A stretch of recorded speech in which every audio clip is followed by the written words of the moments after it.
Eva tidak pernah percaya pada kisah-kisah mistis yang menyelimuti Menara Saidah. Hingga suatu hari, ia harus mengambil dokumen di lantai atas gedung terbengkalai itu. Lift yang seharusnya membawanya ke tujuan, justru mengantarnya pada pengalaman paling mengerikan dalam hidupnya. Bisikan misterius, lorong kosong yang seharusnya berisi kantor, serta kehadiran sosok tak kasat mata yang membuat Eva terperangkap dalam teror yang nyata. Apakah ia berhasil keluar dengan selamat? Ataukah ada sesuatu yang mengikutinya hingga kini? Halo, selamat datang di Hormin, cerita horor misteri. Di sini setiap kisah bukan sekedar cerita, tapi jejak-jejak ketakutan yang siap menghantuimu. Siapkan nyali saat mendengarnya, karena malam ini misteri akan menyapamu. Eva merupakan seorang pegawai kantor berusia 25 tahun. Dia mengalami kejadian mistis yang tidak akan pernah terlupakan di Menara Saidah. Gedung tua yang kini terbengkalai itu memang terkenal dengan kisah-kisah horor yang beredar di kalangan masyarakat. Namun, Eva tidak pernah percaya pada cerita-cerita semacam itu. Setidaknya, sampai ia mengalaminya sendiri. Hari itu, dia ditugaskan untuk mengambil dokumen penting di lantai atas. Rekannya yang biasanya menangani urusan ini sedang cuti, sehingga ia terpaksa melakukannya sendiri. Dengan langkah mantap, Eva memasuki gedung yang tampak lengang. Udara di dalam teras terasa dingin, meski AC tidak dinyalakan. Sesekali ia mendengar suara langkah kaki di kejauhan, meskipun seharusnya hanya ada segelintir orang di gedung itu. Eva melangkah ke arah lift dan menekan tombol ke lantai yang dituju. Pintu lift terbuka perlahan, memperlihatkan interior yang tampak biasa saja. Namun, begitu ia melangkah masuk, suasana di dalam lift terasa berbeda. Seperti ada sesuatu yang tidak terlihat sedang mengawasinya. Perasaan tak nyaman mulai merayapi tubuhnya, tetapi ia mencoba mengabaikan. Saat lift bergerak naik, Eva merasa ada perubahan aneh pada pencahayaan. Lampu di dalam lift tampak redup sesaat sebelum kembali normal. Dia menghela napas lega, menganggapnya hanya gangguan listrik biasa. Namun, ketika pintu lift akhirnya terbuka, ia disambut dengan pemandangan yang membuat darahnya berdesir. Lantai tempat dia seharusnya mengambil dokumen tampak kosong. Tidak ada meja, kursi, atau bahkan tanda-tanda aktivitas manusia. Seharusnya ada beberapa ruangan kantor di sini. Tetapi yang dia lihat hanyalah lorong panjang dengan dinding kusam. Cahaya lampu remang-remang menciptakan bayangan aneh di sepanjang koridor. Eva merasakan bulu kuduknya berdiri.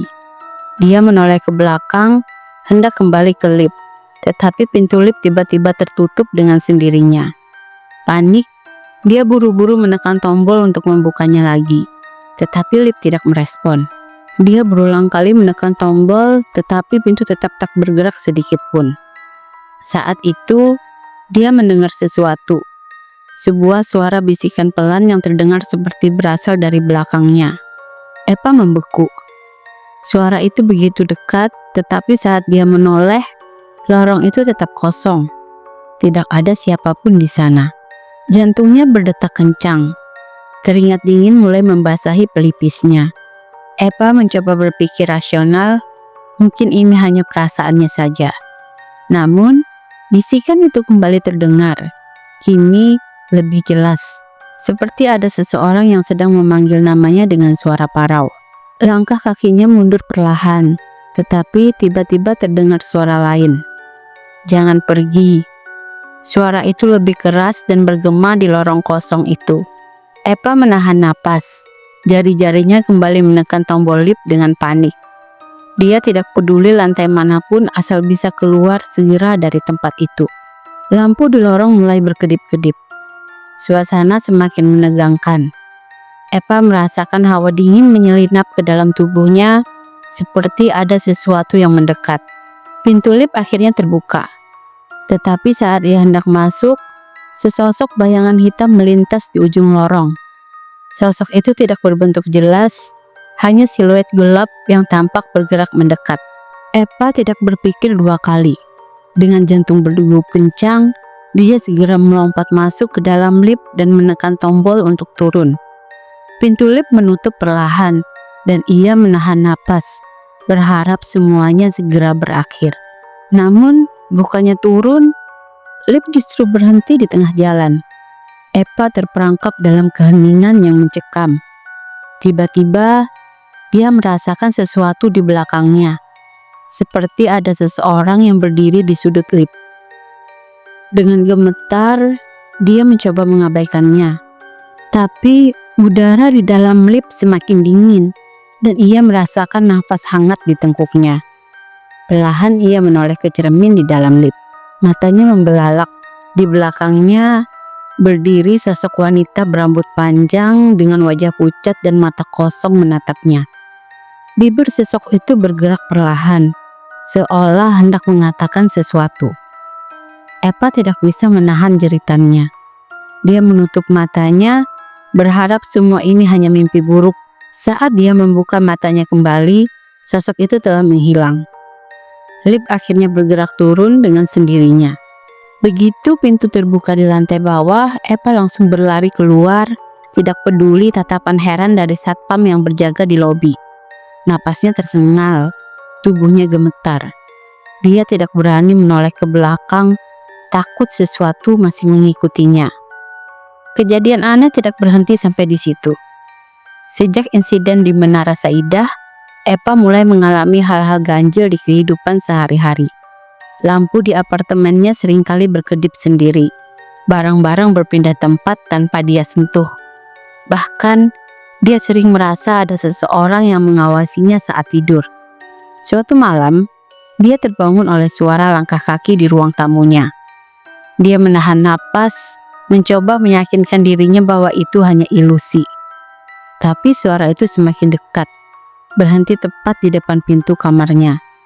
Eva tidak berani bergerak, hening menyelimuti ruangan, sebelum akhirnya terdengar suara ketukan pelan di pintunya. Suara bisikan itu kembali terdengar. Dengan tangan gemetar, dia meraih ponsel dan mencoba menyalakan lampu. Tetapi listrik tiba-tiba padam. Ruangan menjadi gelap gulita. Eva mulai menangis, berdoa dalam hati agar semuanya segera berakhir. Ia mendekap dirinya sendiri, berharap pagi segera tiba. Keesokan harinya, dia memutuskan untuk pergi ke kantor lebih awal.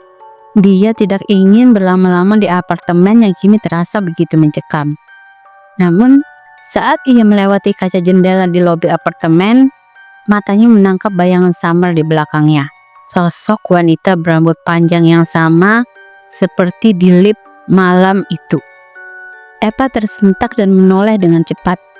Tetapi sosok itu sudah menghilang. Dengan napas tersengal, dia buru-buru keluar dari gedung dan menyetop taksi. Sepanjang perjalanan, ia terus melihat keluar jendela, memastikan tidak ada yang mengikutinya. Setibanya di kantor, Eva mencoba menceritakan kejadian itu kepada sahabatnya. Namun, sahabatnya itu hanya tertawa dan menganggapnya terlalu lelah. Eva ingin percaya bahwa semua itu hanya imajinasi. Namun, jauh di dalam hatinya, dia tahu bahwa ada sesuatu yang berubah sejak malam itu. Dan yang lebih mengerikan, ia merasa bahwa sejak hari itu, dia tidak pernah benar-benar sendirian.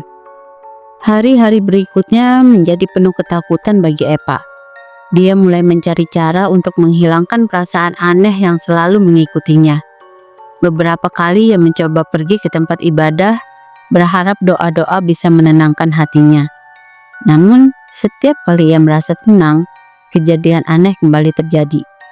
Puncaknya terjadi saat Eva pulang larut malam dari kantor.